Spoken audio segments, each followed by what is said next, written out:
Hey, what's going on? It's Bill Burr, and it's time for the Thursday afternoon, Monday morning podcast just before Friday. And I'm just checking in on you. I can't do it, guys. My fucking voice is shot.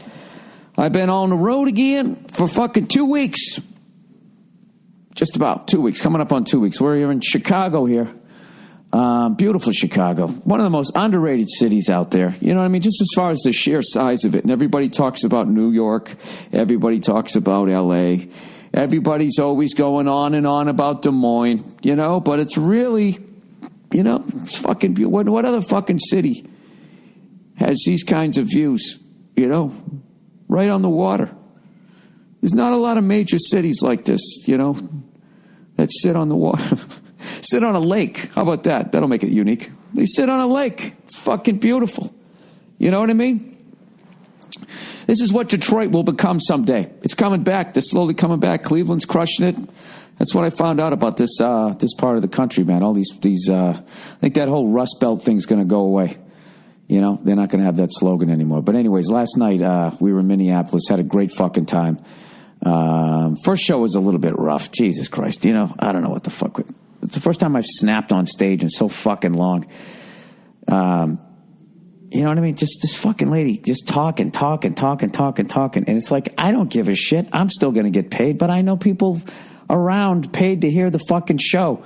They didn't pay to hear me go on and on. She was literally at one point standing up, yelling at me.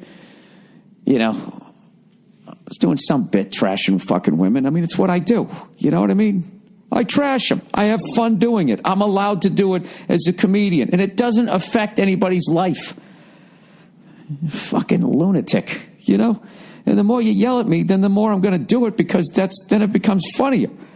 If you just shut up, it'd be over in like 2 seconds. So she's standing up screaming and yelling at me, right? Like I give a fuck. And I'm yelling back at her, you know, and the security is so funny. They're just sort of daintily going, Miss, you have to sit down. Miss, you have to sit down.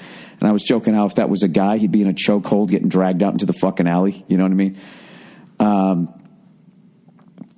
Finally, in the end, they were finally going to throw her out. She was literally at one point miming rubbing her pussy with her tongue hanging out.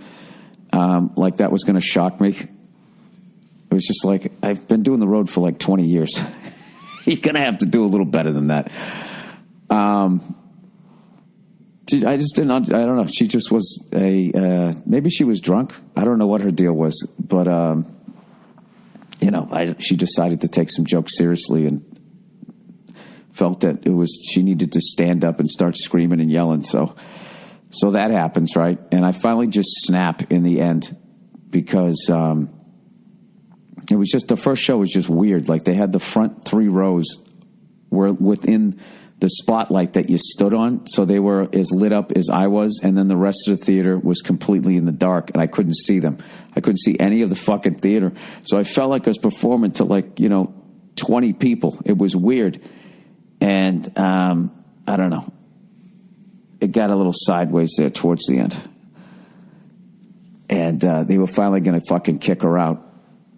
The guy finally is, you know, politely going to kick her out because she's a lady. And I said, no, don't kick her out. Don't kick her out. Just let her sit there and act like a baby with absolutely no ramifications, the way she's been allowed to her whole life. I mean, her behavior was so fucking immature, you know? And then what kills me is the end of the fucking show, right? I'm going through the tweets. I'm just making sure the people in the dark still had a good time, right? Which they were saying they were, and they actually, people in Minneapolis are fucking cool. They were, Paul, sorry for that lady, blah, blah, we still had a good time. So I felt good about that, right? And then some woman had tweeted at me, you know, heckling is never a good idea. But, you know, being subjected to 40 minutes of sexist, unoriginal material, yada, yada, all this fucking bullshit, right? First of all, I love how she addresses somebody not shutting the fuck up for an entire show. 70 minutes. She takes care of that with, heckling is never a good idea. Now that I've addressed that. And then she exaggerates. It wasn't 40 minutes of sexist material. It was like 12. And I thought it was pretty original. Anyways, But we had the fucking best time. I still had a good time on that fucking show until right to the end. But then I felt good because this woman backstage, that was running shit back there, I was saying to her, I go, hey, look at this tweet I just got. I go, do you think am I that fucking bad? And she goes, look, I live alone. I got daughters. It's all women in the house. I'm pretty independent. I didn't have a problem with anything that you said. I thought it was funny. And you're always going to get one of those at the show. And I was like, thank you. Thank you. And then I went out. I had a great fucking time on the second show. And I got up stage. I fucking gave her a hug. Thank you. I needed to hear that from a lady. Right? Oh, my God, that fucking woman. She was a lunatic. Standing up. Who the fuck is dumb enough to get that mad at a comic that you're standing up yelling? Like at some point I'm going to go, oh yeah, you know what? That's a good point. I'm sorry.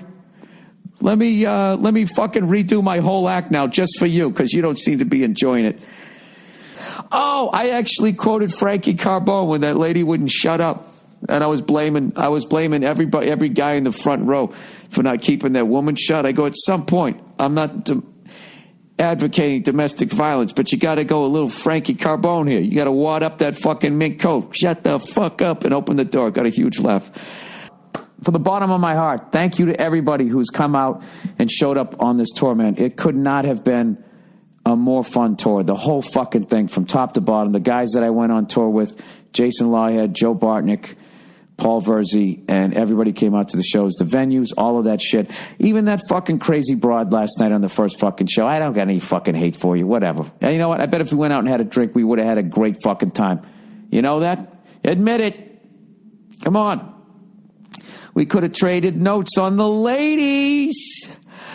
All right, that's I'm just checking in on you. Hope you guys have a wonderful weekend, you cunts. And now we got some cool music. You guys always ask me about the music that's on this thing. I don't pick it out.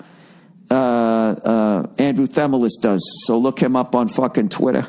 He's the young fella. He knows all the cool fucking music. He's the one that tells me what the fuck to listen to.